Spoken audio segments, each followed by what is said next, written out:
Welcome to Tesla Live. Omar is here as well. Dallas is going to run the interview with Chuck. But before we do, please head over to the top of our screens and smash that like button on YouTube. Our goal in Tesla Live to get to 100 likes before we start and 1,000 by the end of it. And we have a great person today, Chuck.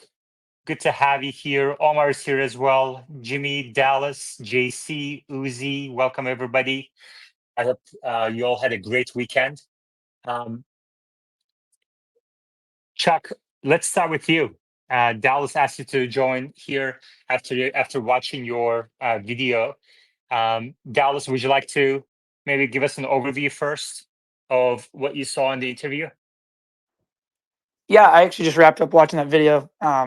Fantastic stuff there. I think that's something that a lot of people don't focus on because we're told Summon just goes to all the cars and it's going to be the same for every vehicle. And I think your video highlighted that it does show a little bit of advancements or even just confidence, I guess is the word, on AI4. Chuck, is that kind of what you found?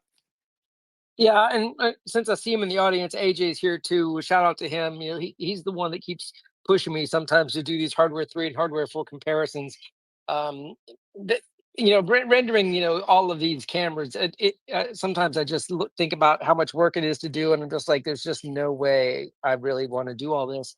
But AJ, shout out to you. You keep pushing me along, and usually at the end, after I get it put together, it was well worth it. And Dallas, to your point, people seem to appreciate it. It's definitely not a moneymaker. Don't make any sense that's what this is about, because it definitely takes more time than it's probably worth.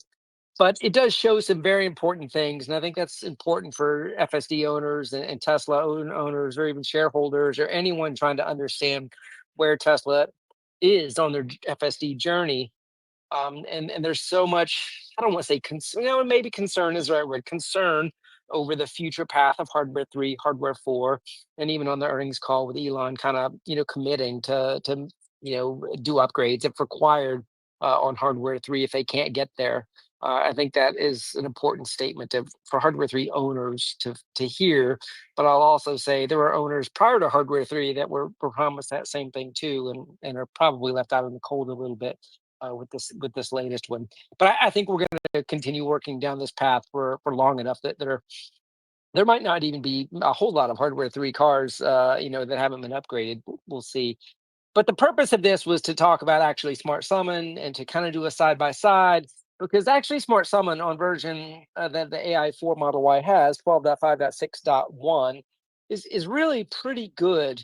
But I've also been DM'd and sent some pictures of Summon, cutting a corner too quickly, coming out of a spot and getting a door scratched and dinged, or hitting a pole that it didn't see coming out of a parking carport. So it's by no means flawless, and I think everyone just needs to remember, this is your vehicle. Be careful when you're doing it, and the best thing you can do is to keep your eyes on it in some way. And in this drive, we were keeping our eyes on it with an additional tool of an overhead drone. Admittedly, my auto tracking and the drone skills were not perfect on this one. I probably should have had a little bit more of an angled perspective behind the vehicle than straight on top, so you could see a little bit more of what was going on in front of the car. We found a few little GPS anomalies that were kind of searching for ideas, that we kind of had the car come meet us underneath a covered kind of a portico where you might load your groceries in the rain. And AJ's hardware 3 car twice did not come under the portico. It stayed outside, and my car twice went under the portico. And that was probably the most significant difference we were able to discern between the two vehicles. Maybe it was a GPS thing. Maybe it was even a cellular carrier thing. I think AJ is on T-Mobile and I was on Verizon on the phones we were using at the time. Anyway, so that was a little bit of an intro. Maybe we can answer some more questions or talk about it. But we definitely think we saw a few slowness performance differences. The car is definitely cutting corners a little bit. But it's very cautious around pedestrians. I don't see any pedestrian issues. I do think there are some other vehicle interactions that are a little bit unnatural, and perhaps confuses people that don't realize there's a human there. And you can kind of imagine people yelling at the car, without a driver in it, kind of a thing, with normal impatience sort of stuff, but not Yeah. dangerous. Thank you very much, Chuck. It's great to have you here. I'm looking forward to this hour of conversation with you. And AJ is on the board as well now. We're going to go to AJ in a second, but I got to say a word to our sponsors who make Tesla Live possible.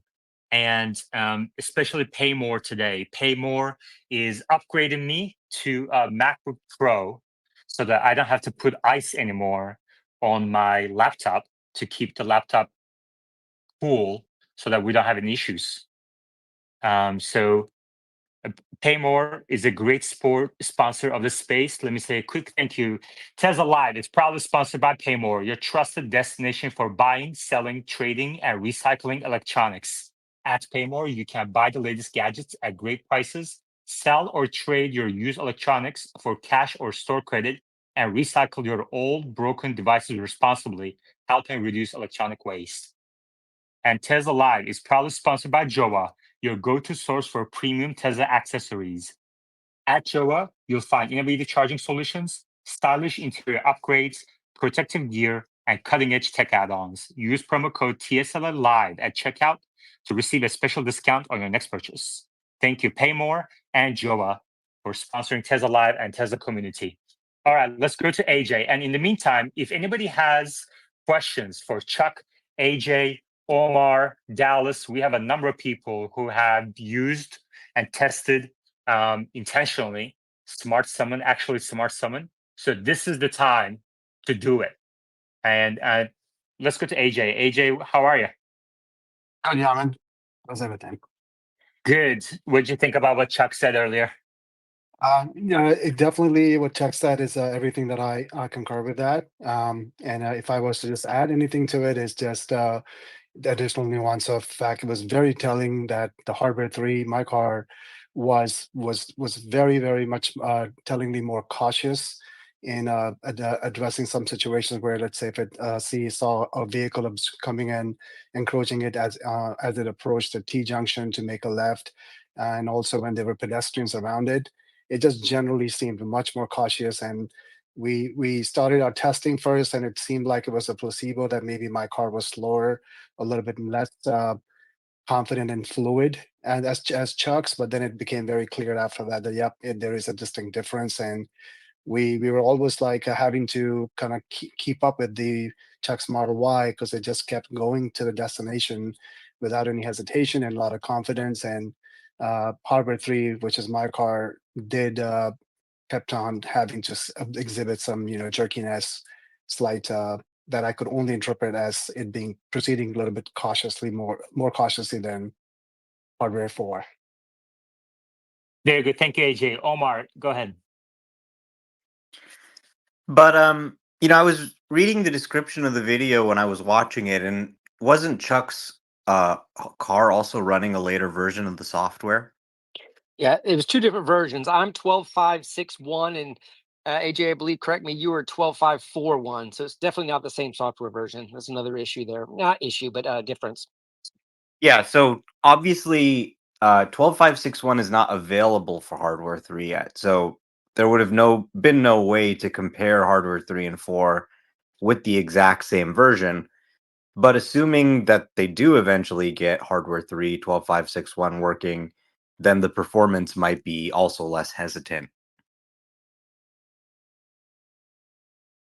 Yep, that's absolutely a fair statement. 12.5.4.1 is getting a little long in the tooth, and there are kind of a lot of folks, hoping to get up to whatever the 12.5.6. Maybe it'll be 12.5.6.1 or maybe a 12.5.6.3. We're not sure yet, but that will be a better test for sure in the same exact at least branch, than the one we did. Great. Thank you, Dallas. Yeah, I guess this is a question for Chuck or Omar or AJ for that matter. We've seen one update since AS was released that noted changes to Summon, like improvements on camera boards and stuff like that. Are they going to be constantly improving Summon with or without release notes? Like, is it essentially as FSD improves, you'll just naturally see improvements to Summon because it's built on that platform? I do think we're going to continue to get them. At the We Robot event, I was able to talk to the engineer that was in charge of actually Smart Summon, and he was very excited about a lot of upcoming improvements. I do think that initial point release was mostly around that emergency stopping that we saw initially. That was kind of noticed close to curbs. So the release notes have kind of ebbed and flowed. It's probably a resource constraint inside the team. They probably had someone that was writing them. That person may have left, or they just said this is too much work, or maybe the release notes even got them a little bit of in hot water on having to commit to keep doing them or something. I'm not sure. I miss them, but I'm sure there's a reason we're not getting the detailed ones anymore. Thank you. Let's go to Reggie and then Uzi. Hey, I use Actual Smart Women every day, so I can stay on here and answer questions. But I do have a question. Will Tesla actually introduce high definition maps for parking lots? So it seems like that would help out a lot when it comes to actual smart summon. Unlikely. Omar, would you like to respond to that? Yeah, I mean, there's just so many parking lots in the world. It'd be hard to probably map every parking lot. And, parking lots are something that changes much more often than streets. You can just kind of build a parking lot or remodel a parking lot or construct something much more often than the roads change. Thank you. Uzi.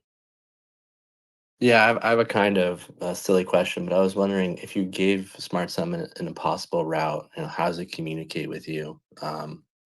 Like, is it determining that the route is impossible, or it's kind of a hypothetical, but I'm curious to know how it communicates in those cases. Okay. Chuck. I just want to go back to that last one with the high definition maps. Like you said, doubtful they're going to do it that way. But if you try to make a parallel from what they're showing us on the Optimus and how it's mapping its world after it walks through it, that is probably a more likely outcome of creating some sort of 3D vector space with Teslas driving through it that could perhaps be saved on some sort of layer. I'm not sure how to answer the question that was just asked because you can't give someone a route. You have to just watch the route it finds, and you use your phone to kind of see the path it's going, if that makes sense. Dallas. Yeah, kind of a piggyback question off of that, Chuck. I noticed recently for the first time the route that it decided. Initially, I was within the radius, and then the vehicle decided to go to the back of the parking lot to follow the flow of traffic properly. But by deciding to do that, it then left me out of the radius, and then it abandoned the vehicle, at the end of the parking lot. Is that something you see improving over time, where it will then know to get to you, I'm going to have to leave the initial assigned radius? Now, I think the radius is Yep. just going to get bigger. That won't matter. Yep. Dallas, you're definitely speaking into your iPhone 16 today, aren't you? Yeah, I am. Yes. Yeah, that sound quality is unbelievable. Thank you very much for upgrading. Okay. Yeah, I see we have a couple of new speakers. It's very important that people raise their hands before they speak so that I can say their name, which allows ChatGPT to know who's speaking. And ChatGPT then summarizes the space for my patrons. And then also I can send specific daily feedback to our speakers. And it's very important that we kind of stick to that. Raise your hand so that I can call on you. Glenn Cook. Hey, Chuck, I know you're down here with me in Florida. Can you see the difference between your Cybertruck FSD and your Model Y FSD? I know it's two different levels, but especially on the summons, can you see if there's a distinct difference? Yeah, can I go ahead and answer that? Is that how you want me to do it? Okay. Yeah, Chuck, All go right. ahead. I'm just trying to follow the rules. Okay. Yes, there's a definite difference in 12.5.5.2 and 12.5.6.1. Omar's probably could say the same thing even out west in California. First of all, the biggest difference is 12.5.5.2 on the Cybertruck does not have the speed profiles that the new Model Y AI4 does. The speed profiles are a large improvement on end-to-end on highway. The Cybertruck also has some different and more harsh braking curves. As a driver, it feels like, oh, it's going to slow down. Oh, it's not slowing down. And then it starts slowing down and it kind of almost, I don't want to say emergency stops, but aggressively stops there at the end. So you could definitely tell they're not the exact same, or at least the way the vehicle is behaving to the model is not the same as the Model Y, to more accurately say it. Thank you very much. David Herman. Hello, can you guys hear me? Yeah, David, what's your question for Chuck?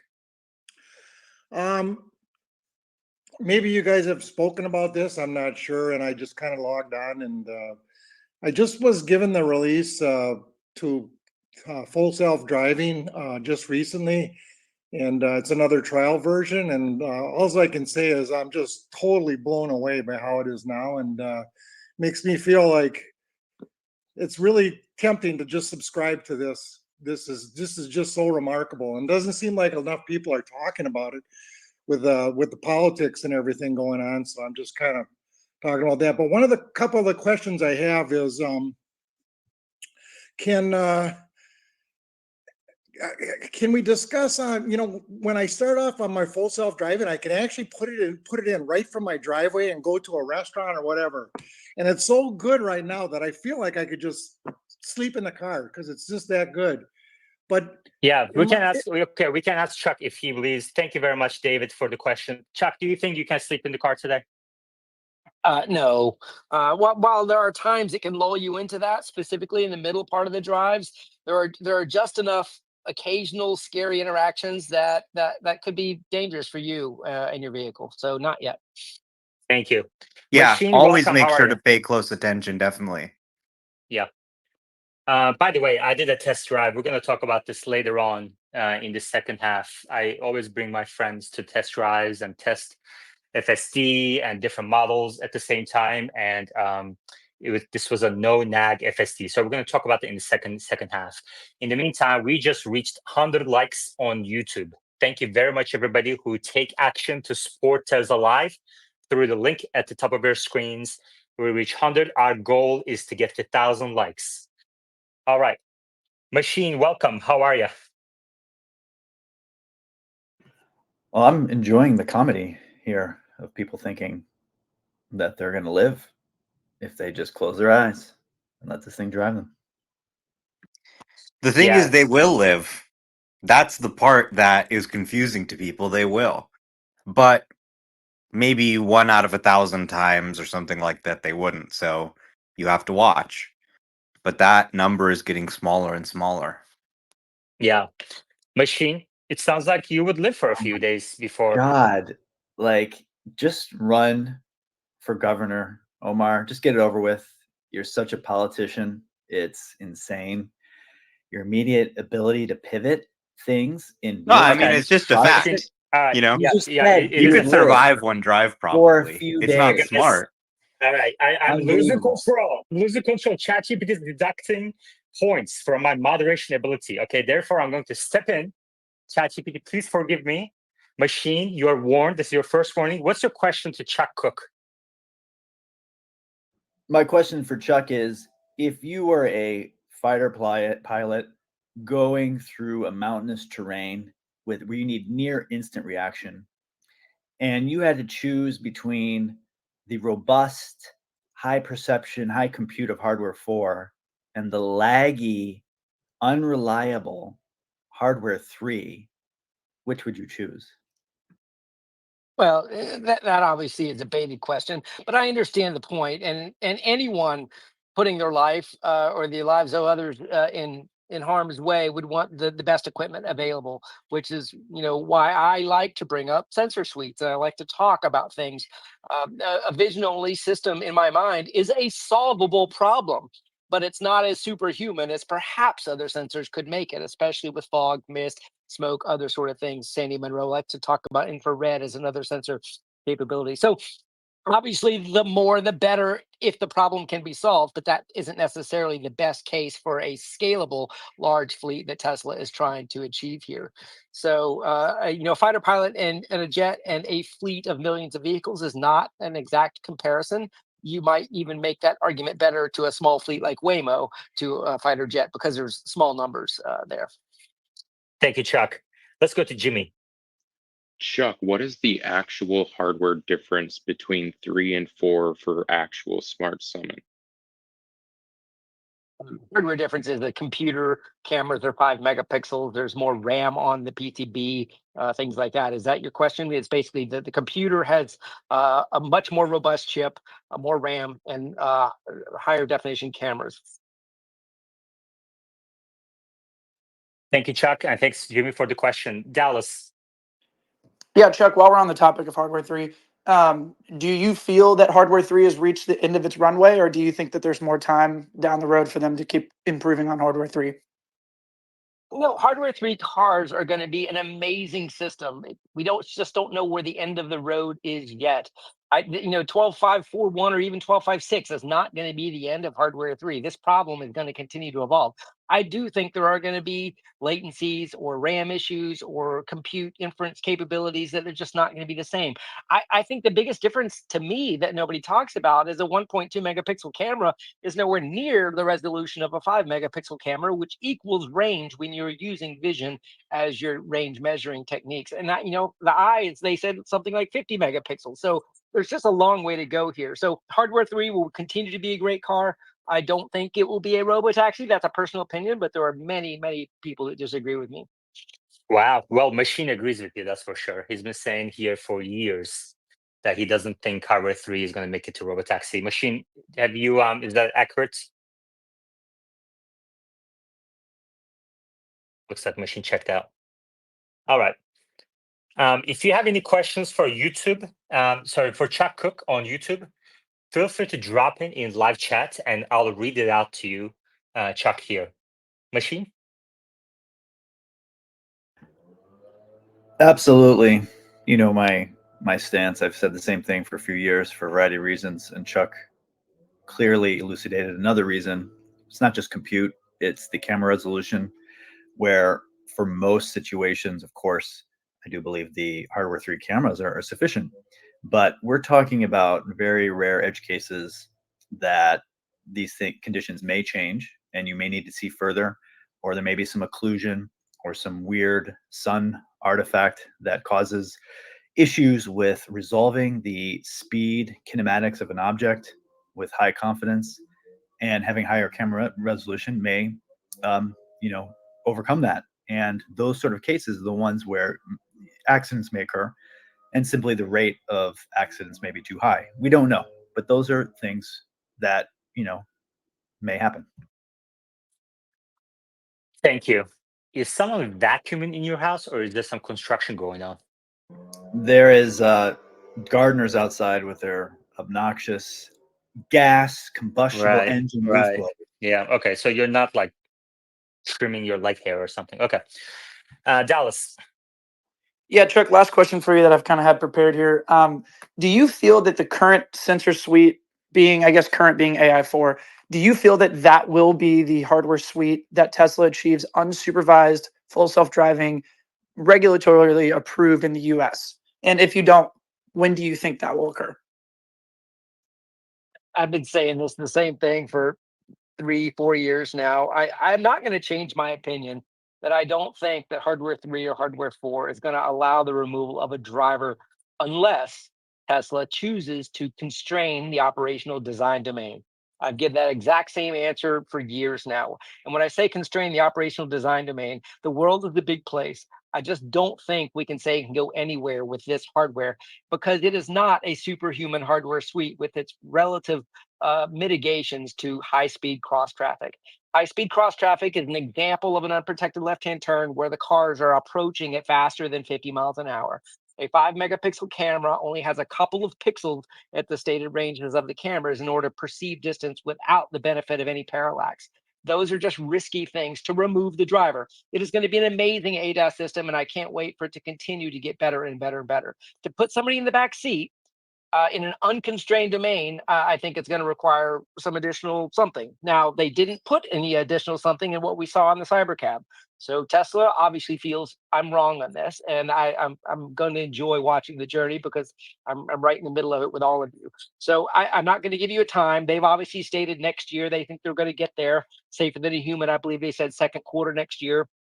Uh, I do believe in the center of the drives. Once we're on the roads where Tesla performs very well with its system, we will be safer than a human next year. I just don't know if we're going to get approval to remove a driver in an unconstrained domain. Waymo is a constrained domain, just to use an example of that. Thank you, Chuck. And thank you to Sterling Tucker for becoming a new member of the YouTube channel, and Jeffrey Jones for a super chat and asks, is Machine named after the villain in the Nicolas Cage movie 8 millimeters? With that, let's go to Glenn Cook. Glenn? Yeah, question is for Omar. Omar, Elon stated that states, Texas and California, will be the first unsupervised. What do you think it would take legislatively to make third the state of Florida? I think he did say that after those first two states, they're going to continue trying to expand to more states. So, of course, we have to see what the software is in 2025. But yeah, if it works well in California and Texas, there's no technical factor preventing them from scaling to other states. Omar, what do you make of the fact that Waymo hasn't yet expanded in Florida? Even though they have San Francisco, Phoenix, they have LA on the docket, and Austin, and a couple other, I think Dallas, maybe Houston, but not. I've never heard anything about the Florida city. Well, Waymo just raised $5.6 billion, its largest funding round yet. I bet we're going to see them announce some new cities as a result of that funding. Okay, thank you. Let's see. Wes, any questions or comments from your end? Okay, Dallas. Chuck, if you were in charge of the Tesla AI team and you were given full reign to improve the current software suite, which sensor would you add into AI4 or be it AI5 to improve the reliability of the system overall? Cameras looking sideways to provide parallax for high-speed cross traffic that are forward of the steering wheel. So anywhere from the side view mirror forward that the engineering team thought would work. It could even go in the repeater location with a second camera. That high-speed cross traffic just needs a little bit more visibility when obscured, and also parallax to perceive speed a little bit better. And that would be the first one. I could probably go into others, but that's to give a short answer. Thank you, Chuck. Wes. So just to be clear, what is the exact reason that you think hardware 3 or even hardware 2 for that matter wouldn't be applicable to Robotaxi? Because I'm still confused. Chuck. Well, mostly the compute, the inference speed, the camera resolution, and the amount of RAM, which equates to essentially its ability to have a little bit of memory, its context window. It's a little older technology from where their models are right now. Okay, so you can't point to something very specific, no calculation. No, I guess I can't answer that question. It's a gut feel based on from 4 years of experience driving it. Yeah, just as a reminder, thank you, Chuck. What I really find interesting is that we're having the same conversation for years now. And Wes has had this conversation about, I think, a decade ago when working at Tesla as a product manager, right, Wes? And you kind of had played a role or led the discussions around what sensor suite to be put on Teslas. Yeah, would you like to get, for the audience, can you remind us your role that pertains to this discussion? Yeah, so I was the first, we called it program manager at Tesla for Autopilot. And then we designed the hardware 1 system and the hardware 2 system. And then also had a hand in designing the architecture for what is now Etherloop, which is a cool name, but we didn't have a name for it back then. Perfect. Thank you very much. We have a great group of speakers today to dig into these topics as long as the time allows and to support Tesla Live so that we can have more of these conversations. Please go up to the top of our screens. If you're listening in X, click through to the YouTube channel, hit like and subscribe so we can have more insightful speakers like this, insightful discussions like this. Machine, go ahead, and then we're going to go to Yoda. I would just add, I think the new information on this topic that's come up in the last few months is, one, clearly there's starting to be some delineation between hardware 3 and 4, which hadn't happened before. And two, which I would say is even more important, is that there have been snippets of information from the CEO starting to leak out about maybe some limitations of hardware 3. The most specific, obviously, in the earnings call, where he basically said, now we're not sure, and we'll refund you or whatever, give you hardware 4. maybe. So he's starting now to hint to these things being the case. Very good, insightful comments. Omar, would you like to respond to that? Well, I mean, honestly, I think everybody's kind of just a little off base here. I mean, Waymo is doing a new car. They've adjusted their sensor suite a little bit. You can adjust your sensor suite at any time. So, even if they have to do a hardware 5, hardware 6, if they can achieve autonomy with any hardware, then that's a step forward. In terms of getting it to hardware 4 or hardware 3, you can either get the model to run on those cars or you can upgrade the hardware. I think the performance difference between hardware 3 and hardware 4 honestly continues to be very small. Hardware 3 isn't running the latest update yet, but for the updates we've seen, they perform pretty much the same. I drive them both. They do pretty much the same thing. And we've now taken unsupervised rides in hardware 4 Teslas. At the event, we have actually Smart Summon, where people can have the car operate around driverlessly in parking lots. We use FSD, here in Los Angeles, and it does very complex stuff, including high-speed unprotected left turns, without any issue routinely. Is it 100% perfect? Of course not.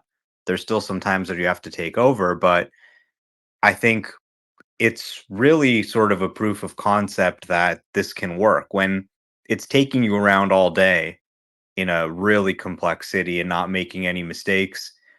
And you look at the Cortex cluster that now, as of the end of this week, is going to have 50,000 GPUs. I think we've had this discussion for years, and for years it sounded like it made sense. But then you have the actual software, the fact that we've now taken unsupervised rides, and the conversation doesn't seem to have advanced. Yeah. But the software has advanced quite substantially. Yeah. We actually have a great question on the topic from AW Productions in YouTube live chat. He asks, what changed since Tesla previously said it would be too expensive to upgrade hardware 3 to hardware 4? Did they find some less expensive option, or is this something else? Machine, what do you think about this? I don't think you want to hear what I really think about it. I want to hear what you think. You are a cornerstone. Well, you speak your mind, you're data oriented, you're a data scientist. We appreciate all the input you bring in, despite the fact that hundreds of people ask me every single day to kick you off the speaker board. Regardless, you are a valuable member. So go ahead.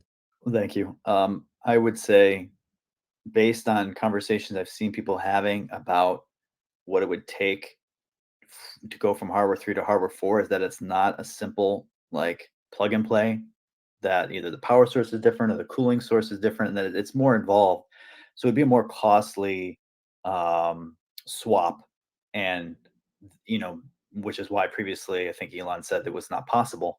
I think personally, there's no way that Tesla is going to, for free, swap millions of hardware 3 cars for hardware 4 cars. So I believe this statement is one in which the CEO is making assumptions that he's basically not going to do it for most people, for one way or the other. Most people aren't going to care to do it, or when it's going to happen, I don't know. But in some ways, it's simply not going to happen for millions of cars.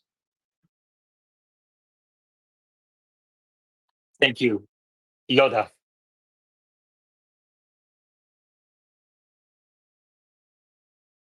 Dallas. Machine, I'll push back on that a little bit. Wouldn't you think it'd be in their best interest financially to upgrade those cars? Because then those vehicles would, be paid customers of FSD. So I feel like in a way it's an upfront, investment to then retrofit the fleet back up to current hardware. Let's go to Wes and then Machine. The previous speaker almost said exactly what I was going to say. I think that was Dallas. So I think that's a good point. Is that the value of an FSD car that's unsupervised Robotaxi is way more valuable than one that isn't. And the upgrade is a fraction of that value. Yeah, Dallas is, it's amazing. Dallas, in his very young, new to the Tesla community, but he's been adamant about getting these daily feedbacks after each space, and by far the most improved speaker on the board. And just got a huge compliment from an ex-Tesla employee, SpaceX employee who worked on the topic. So which is amazing. Machine. Yeah, I think obviously, if you truly believe that all these hardware 3 cars are going to be operational robotaxis, and that people will be willing to, buy FSD or pay so much. I mean, the people who already have it that would be willing to upgrade or get the upgrade probably already have FSD, right? Or subscribing. So it's about that incremental amount that Tesla would get, which would be more than the cost to replace it. I'm not sure about the options of how Tesla's planning to either have their own fleet versus have people run their own fleets there. Musk's made some indication there that people will be able to have their own fleets. I would say from Tesla's perspective, you have to think about the ramp up of robotaxis, whether it's the actual Cybercab or these other Model 3, Model Ys. That takes quite a while to get everything operationally running. It's an engineering problem. You have to have all these things involved to have a robotaxi fleet. So do you think in a few years you're going to ramp up the use of old hardware 3 and hardware 4 cars on the road to where they have a lot of value right away? To me, from an engineering perspective, you have to add in years of lag there. And then I wouldn't price those cars and value them as highly, because Tesla will be ramping up their own Cybercab, the predominant vehicle that they're going to make money on for robotaxis in the next few years. So I think that's still going to be the key model to value Tesla as a robotaxi service. And these other ones, I don't know. They're kind of like nice to have. So maybe I don't have an answer. Okay, Yoda, then Omar. Yeah, I think this isn't just any hardware upgrade. This is an upgrade that's equivalent of, producing basically a human-like driver in terms of capability.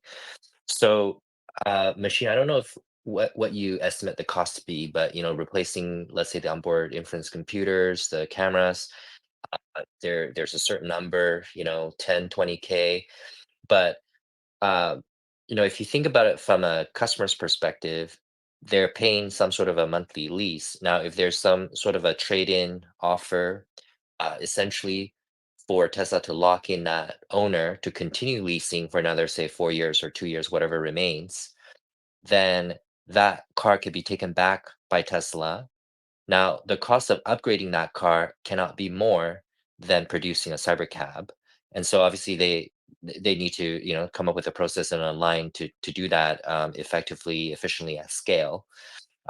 But the revenue that can then come from that refurbished or upgraded hardware 3 vehicle should exceed the cost of doing all of that. Thank you, Yoda. Omar. Yeah, I just want to make sure we point out and don't sort of have incorrect information about this, because I think there's been a lot of confusion. Tesla never said we're not upgrading hardware 3 to hardware 4 because it's too expensive. They aren't doing it because it would be pointless. So, a lot of people saw, okay, well, hardware 4 uses a little bit more power. So, okay, it's not possible. You need new wiring harness or something like that. But if they needed to do an upgrade, they could obviously make a new board. Chips are always getting better, more power efficient, that had the capabilities of hardware 4 and more, but were designed to fit within the profile of hardware 3. Everything on these computers is designed to pop right off. Many of the computers have already been upgraded once. In many cases, the cameras have been popped off and replaced with newer, better cameras. This is something where if they need to upgrade it, they easily can. But what a lot of people don't realize is that up until today, they've been running hardware 3 trained models on the car, even for hardware 4, which is to say that the training set is hardware 3 images, and that for hardware 4 cars, they're actually just downsampling the 5 megapixel input to 1.2 and then inferencing that hardware 3 model. This is set to change with the opening of the new Cortex facility, which we just found out was opening ahead of schedule, and probably relates to some of the comments there. But if you think about it, does it make sense to go and upgrade everyone's hardware 3 computer, clog up the service centers, incur all this cost just so you can get them on a hardware 4 model that ends up running the hardware 3 in emulation mode? No. As they diverge more, maybe it makes sense. But if you think about what the cost of this is, it's actually very tiny. Let's say they needed to upgrade every hardware 3 car. There are only less than 400,000 FSD packages sold in the United States. That's, subscription plus purchase. So some fraction of that has hardware 3. Let's, use the biggest number and say it's 400,000. 400,000 with an upgrade cost of 1,000, that's $400 million or something like that. It is pretty manageable compared to the revenue opportunity if this upgrade really unlocked autonomy. Thank you, Omar. And we have Robert on the speaker board too. Robert Scoble is a regular speaker on our both Tesla Live and AI Amateurs spaces. Tonight's AI Amateur space will be at 8 p.m. Eastern, 7 p.m. Central, where we talk about AI topics that are outside of Tesla so that we can educate ourselves. And that also reflects well in Tesla Live discussions as well. Robert, go ahead. Good morning. There's another way to solve this problem, because I believe Chuck is right that his turn is not going to be able to be totally solved by hardware 3 cameras, and the computer I assume will get fixed, but the cameras are going to be a problem. When you order a Cybercab or order a Tesla in a transportation as a service world, you have to tell it where the car is going to go. Hey, I need to go to the San Francisco airport. And it can say, oh, we can do that whole route because there's no chuck turns on this route. But if there is a chuck turn on the route, it can say, well, you're not going to get a hardware 3 car. You're going to get a hardware 5 car. Right, with better cameras and better computer. Now, whether the hardware 5 car solves Chuck's turn is something we'll argue about for 2 years. But the fleet can solve this problem without solving it for an individual car. Thank you, Robert. Let's go to Dallas. Yeah, I've actually got a question for Chuck. So, Chuck, in 2022, Tesla, actually in June of 2020, issued their patent for the HD radar system. But I know back in 2021 is when they started transitioning their vehicles to all vision. Do you see that as material that they might, in fact, reincorporate an HD radar into their current hardware suite? Yeah, I believe that HD radar was labeled Phoenix or Phoenix radar, and I think it went into some X's and S's, and we were wondering if it was in the Cybertruck, and I don't think there is an external radar in the Cybertruck. I think there's only an internal for passenger occupancy detection. Elon went on the record, said the only radar that matters is HD radar, which implied that all radar is not bad, at least in his mind, from an engineering perspective. I don't know where this is going to end up. Obviously, cost is a little bit of a question mark here. I'm still questioning, ultrasonic sensors. I miss my ultrasonic sensors so bad because the Vision Park Assist is just not as accurate for me. I get, a lot of false alarms, and I'm having to interpret colors for distances and just doesn't provide the precision I used to like with the ultrasonics. So Tesla is solving engineering in a little bit different way than perhaps SpaceX does with Elon's mantra of keep removing stuff until you have to put some stuff back, because not once have they put something back yet on a Tesla vehicle that I can at least quote off the top of my head. So I also just want to comment on the previous comment. I don't think they're going to end up upgrading computers and cameras on hardware 3, even though I think we're also hearing what we wanted to hear from what Elon said on the earnings call. Just think about how they've been handling FSD. They've been offering incentives for upgrades. In my opinion, they're going to try to make hardware 3 work for so long that the best path to getting you in a new car is going to be by offering you an incentive into the hardware 5 car that's available today for a discount that you can't refuse. I just don't think they're going to spend money on these older cars by the time that they may or may not give up trying. Thank you, Dallas, for the question, and Chuck for the answer. Chuck mentioned that cost is a consideration when adding sensors, and just to understand how important what he said right there is just look at the stock price reaction in the last 3 days after Tesla outperformed margin expectations very slightly. We're talking, you know, just a little bit, like kind of like a less than 1% outperformance versus expectations. And if you add something like a radar, which costs a few $100s, that your margins right there is gone. So, Tesla stock has increased by how much? Let's see. In the last 5 days, we're looking at a 25% increase. That's, look at the market cap, take 1/4 of that. Portion of that increase is due to the margin outperformance. So we're talking like $100 billion decision when you're adding a sensor into the car. So it's very, very important to take these decisions. I'm sure when Wes a decade ago at Tesla having these discussions, I mean, I can't imagine the extent of these discussions, how many, what people were involved, over how many months of discussions they made this decision. And maybe Wes can give us a bit of a color on that, how seriously Tesla and Elon takes these discussions. Wes? Yeah, big decisions because it's a crazy amount of money. And you would have to imagine that over time, compute is going to get better and the amount of pixels that are needed to discern a dynamic object in the scene or a static object in the scene is going to go down over time. We see how computers just march on and software just gets better. So just assume that over time, any amount of compute given a long enough time frame would allow the car to drive itself. But we're talking about a matter of years. Once FSD is solved, you have to kind of make that assumption first. Then you can see that some amount of compute will be applicable, some amount of pixels will be applicable, and over time it'll just get better.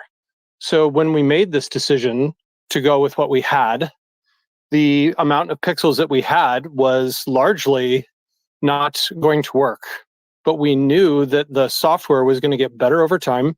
We knew that the amount of compute that we had over time, we'd just be more efficient with. We'd find new ways to be more efficient. So just Exactly. these are the engineering principles and the trade-offs. Exactly. Skate where the puck is going to be, not where it is, machine. Go ahead, and then Omar. Well, if you're skating to where the puck is going to be for robotaxis, then, I think you probably would also want your cars to have ways to clean the cameras, primarily the front-facing camera, which last week Omar tried to claim to me that the windshield wiper would clean it. And I just looked at my car and said, no, the windshield wiper was not going to clean the front of the forward-facing camera on my Model 3.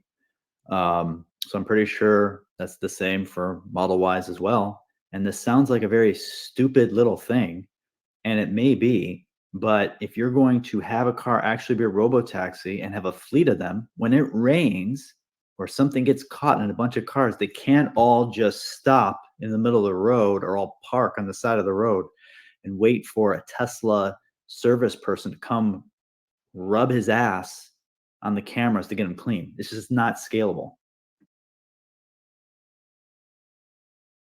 Always colorful. I don't even know what to say to you anymore. Omar? Well, the windshield wiper assembly is specifically designed to clean the front camera. They also have heating and stuff like that. It's not obviously the most weatherproof thing in the world.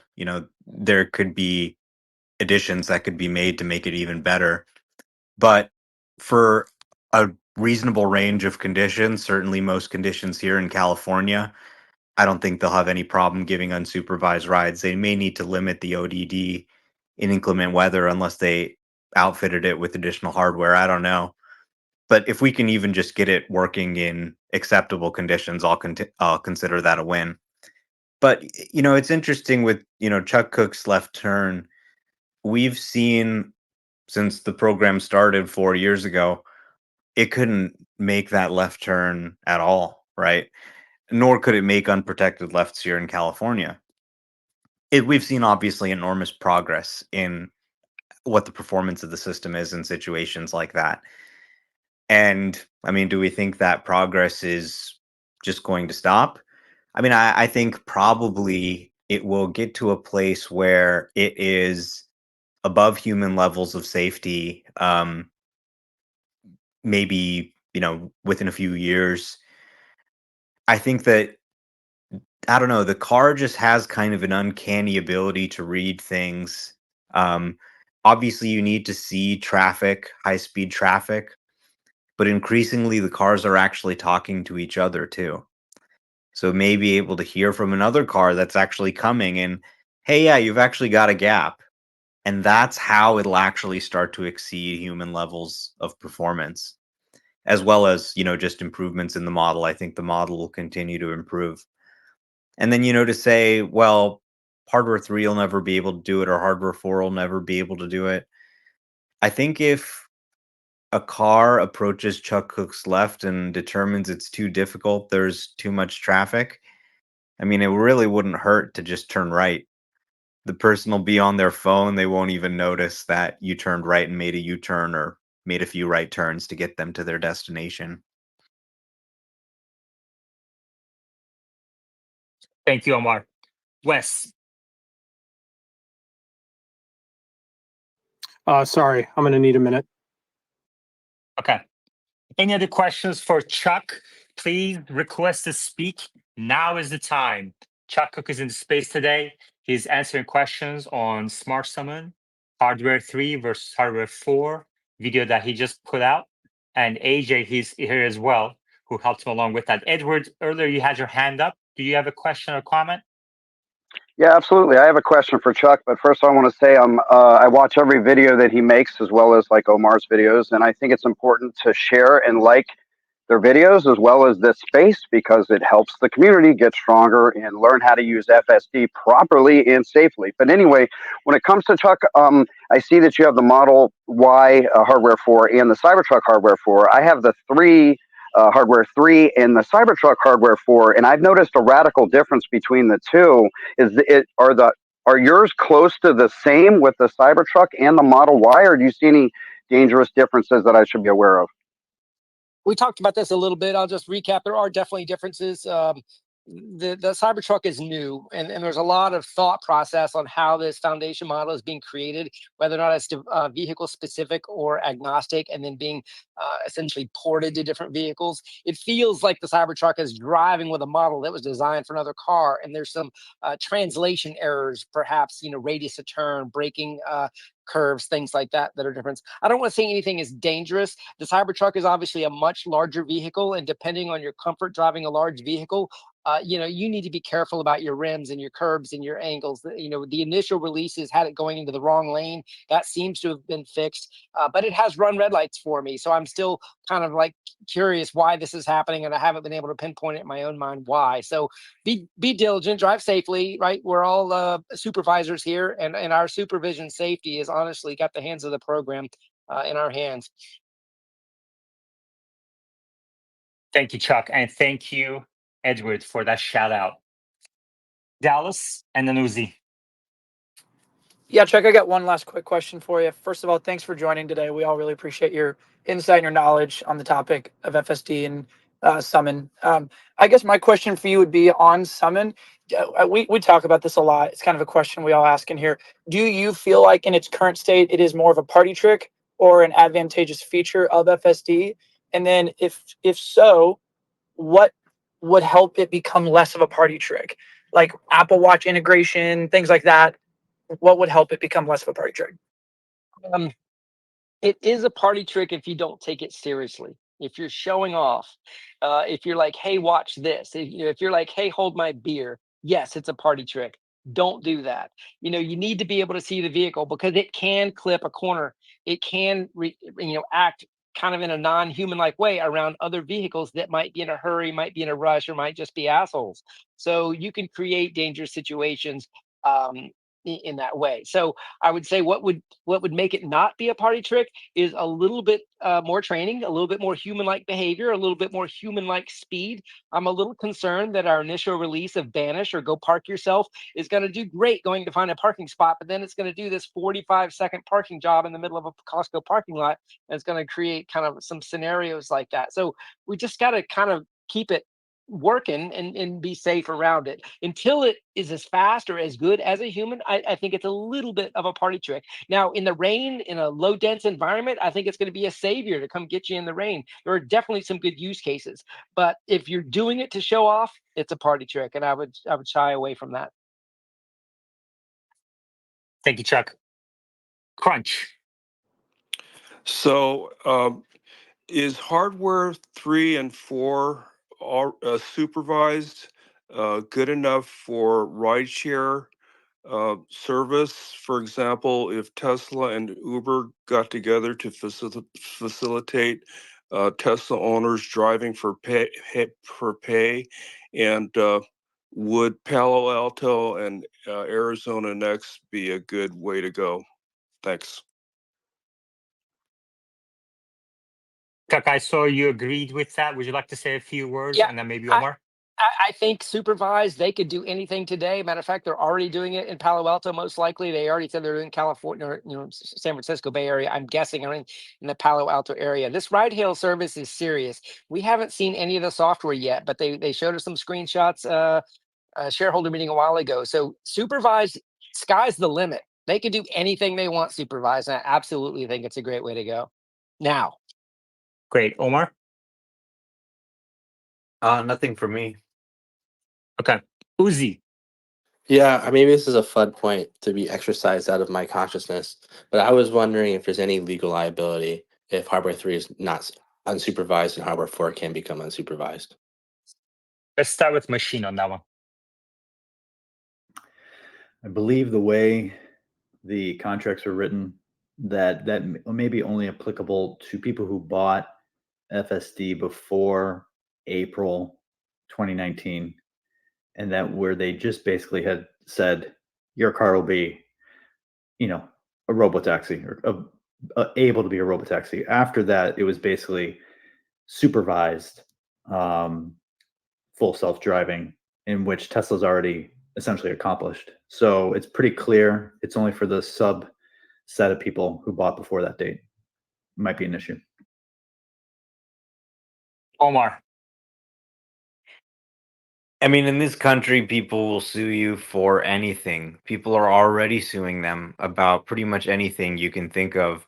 So, yeah, if they weren't able to achieve unsupervised with hardware 3, people probably would sue them. Now, they already said they want to make things right. I think that kind of limits their liability there if they're upgrading people for free. I mean, worst case scenario, someone pays them and sues them and wins, and they have to pay out some kind of settlement or something. But to the extent that they can actually deliver everything that they promised and more, then that limits their liability. Thank you, Omar. Cybertruck. We have a new speaker called Cybertruck EU coming in from Czech Republic. Go ahead, Cybertruck. Hi guys. Yeah, I have been in this space some time ago, but my question is about the Europe. I know you are not focused to the Europe, but Tesla already announced that they will be starting full self-driving in Europe sometime next year, a long time Q1, but hopefully next year. And my question is, do you think the same kind of model can be used for the driving in the EU, or you need to use another model, or when the kind of your guess for the unsupervised driving of the FSD in Europe? Thank you. Great question. And just to say about Europe, Tesla Live, I'm actually considering starting an episode at a time that's convenient for Europeans. But first, before we can scale Tesla Live, we need to get Tesla Live to contribution margin positive. Otherwise, we're going to fall into the same issue that Rivian has and go bankrupt. So if you want to accelerate that process, hit that like button and subscribe to the YouTube channel through the link at the top of your screens. Once we get to 10,000 subscribers on YouTube, I'm going to start, that's a promise, I'm going to start a Tesla Live that's convenient for Europeans, so that the question that you just asked has been answered many times in the space, but you wouldn't be able to because you're sleeping at the time this space is running. So hit that like button and subscribe. Let's start with Omar. Omar, would you like to answer that question? What was the question? Question is, can Tesla use the same FSD model in Europe, or are they Yes. going to have to? Yeah, but it's not going to be 100% same, right? It's going to be a little I bit mean, different. Yeah. You know, it works in Europe already, right? That's the thing people don't really get. The model's trained on data from all over the world, and we've heard regulators like the Swiss transport official say, hey, I took a ride on FSD in Germany, and we had a zero intervention ride. It handled roundabouts. So even since 12.3.6, it's been running in Europe. The issue is actually just purely regulatory in terms of launching it in Europe. Once they have and really the UNECE standards are kind of incompatible with this. They need system initiated maneuvers. They need, changes to allow for hands free. But if that's allowed, then they can launch it as soon as I think Q1. And they've been testing and training in quite some time, for quite some time. So, yeah, essentially the same model would work everywhere in the world. They actually made a point of saying once there's not one line of US specific code in FSD 12. Thank you, Omar. In YouTube live chat, somebody, Tyrone asks, what about Japan, Australia for Tesla Live? Same deal. We're going to start a Tesla Live episode that's convenient for people in those regions once we get to 10,000 subscribers. So hit like, subscribe, share with your Tesla community groups. Machine, do you agree with what Omar said? I totally disagree. And the reason is that the cameras will not be able to capture all the nuances in Europe. In the US, Americans are nice, tall, big people. In Europe, they're very small, actually. They're like 4 foot tall. And when they turn sideways, they're only 2 pixels in hardware 3 cameras. So this is going to be really hard for hardware 3 to solve what happens. The other part is in Europe, everyone's drunk all the time, and you're going to have to try to predict when pedestrians are going to fall into the streets. And especially in Czechia, there's cans of Pilsner all over the roads you have to navigate. And it's just a whole new challenge. All right. Thank you very much. You have 10 words to make your jokes, your racist jokes. Alexander's here to defend Europe. Alexander? Yeah, screw you, machine. And also, it was not the Swiss representative, it was actually the Swedish representative. Yeah, machine doesn't know the difference between Swede and Swedish. All right. Any other questions, comments for Chuck Cook, who has agreed to hop in for the first hour of the space? Chuck, thank you very much for joining us today again. And it's good to have you. And send Chuck some love in the replies, as some people have already been doing. We have one of our skeptical speakers on the board now, Luce. Luce, what's your question for Chuck? Hello, everybody. Yeah, I had a question for Chuck. So, had you a chance to ask one of the Tesla engineers about the camera's positioning? Like you said, they will need one more, maybe, in your opinion. Did you had a chance to ask that? I ask everyone I get the chance to ask, and they wryly smile and say they can't talk about it. So, and I specifically brought up the question about the Cybertruck having a bumper camera, and I got a little bit better of an answer from one engineer in LA about that one. He said, I really can't talk about it, but it's there, right?